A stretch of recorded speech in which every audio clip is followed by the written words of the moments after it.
કેટલો ગેપ થઈ ગયો. આ ગેપ કોને કહેવાય? ખરેખર હાવ એક નાના શબ્દમાં કહું તો શું કહી શકાય? એક 20 મિનિટને બચાવવા માટે થઈ, સમયને બચાવવા માટે થઈને છોકરો ઓફિસથી ઓલા બુક કરીને ઘરે આવી જાય અને એ સમયને બચાવી લે. અને એ જ બાપ પોતાની ઓફિસથી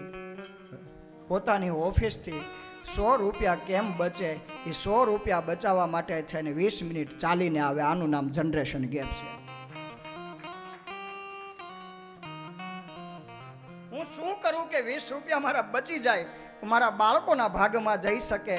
આ વિચારે છે એ જૂની પેઢી છે, અને હું કરું ને જલ્દી પૂરું થઈ જાય આ નવી પેઢી છે. બસ ફરક આટલો છે. આ જનરેશન ગેપ છે. આનાથી વધારે બીજો કોઈ ગેપ નથી. સાચા બંને છે. સાચા પોતપોતાની જગ્યાએ બે છે. એક સમયને બચાવવા માટે થઈને 20 રૂપિયાને વાપરી નાખ્યા છે, અને એકે સમયને લીધો કે ભલે મને ટાઈમ લાગે ઘરે પહોંચતા, પણ મારા 100 રૂપિયા કેમ બચે એના માટે થઈને ચાલીને આવ્યો છે. બસ ગેપ એટલો જ છે.